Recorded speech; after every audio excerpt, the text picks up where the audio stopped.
Hey guys, my name is James Strange, and today on Burgers Yum, I'm going to be making a hamburger bun recipe. Although we're going outside the box because we're going to take a southern buttermilk biscuit and we're going to make a hamburger bun out of it. So, you know, it's just going to be a little bit bigger, no big deal, but it's for an upcoming video. The upcoming video is going to be a breakfast burger. So I'm sure you're going to like this one and the one that's coming out. And to make sure you get notified of that, hit the subscribe button. First ingredient up is all-purpose flour. Now, if you have self-rising flour, that's good too. Anyway, I have 240 grams of flour. That's 2 cups. Doing the old home ec method, where you take a spoon and you put it in there, because if you scoop out, you'll get a lot more than 2 cups. 1 teaspoon of salt.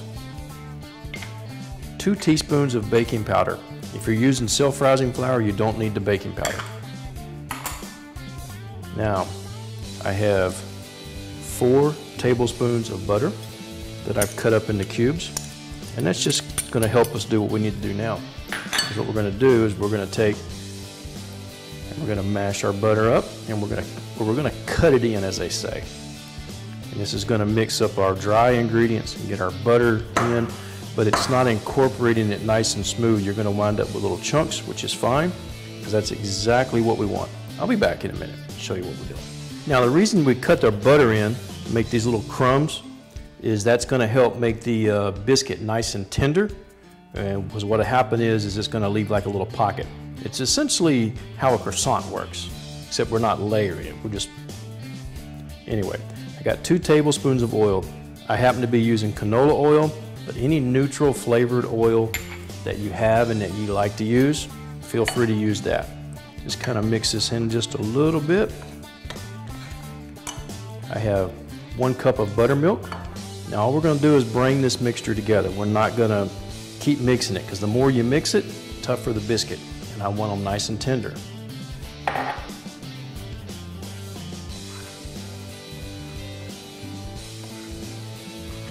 Now I measured everything out pretty carefully. I weighed my flour and everything, but depending upon where you're located, the humidity, the brand of flour you use, you may have to adjust a little bit. I mean, sometimes I have to adjust a little bit even here. Now my oven's preheating. You can hear that now, maybe. Yeah, I'm preheating to 400. Normally I make my biscuits at 425, but because I'm going them a little bit bigger today, I'm just going to 400. Now, see that? That's still a little bit, well, I don't know. I think it'll be fine. I could add just a little bit more buttermilk, but I think we're going to be good. We'll just let that sit there. Now what I have here is I have some English muffin rings. These are the big ones. They're a little harder to find. I'm just going to take a little oil on my paper towel. Now I've already oiled these. I'm just showing you. Anyway, they're ready to go.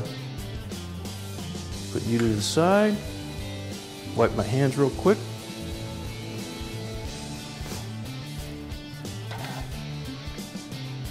Now, I've got my rings here.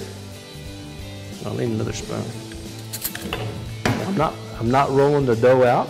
I'm just going to spoon it in.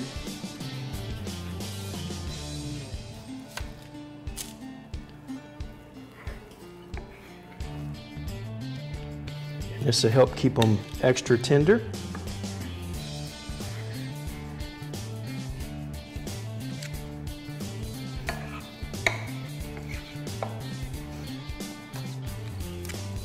Looks like I'm only going to have enough dough for 4.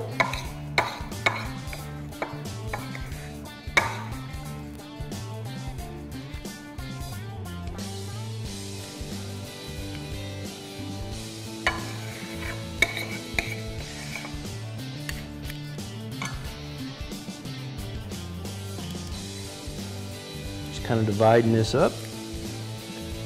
We're going to mash it down. Get my fingers out of the way so you guys can see what I'm doing.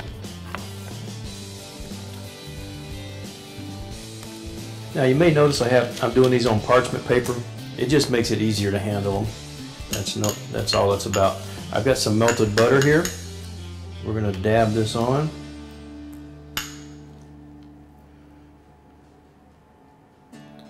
This will help brown them up, make them look pretty. And then we're going to throw these in the oven until they get nice and brown on top. And after almost 30 minutes in the oven, this is what they look like. Golden brown and delicious. What we're going to do, take these rings off. The biscuits kind of pulled back away from the ring. First I thought, I was kind of worried because they were all puffing up and everything. But as they cooked, it pulled back away. Look at that.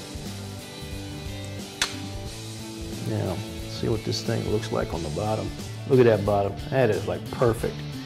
These are going to make some nice hamburger buns. So be sure to come back for the next video and see how I do. See how I use these. After our biscuit bun is cooled down, let's cut into it and see how it looks on the inside.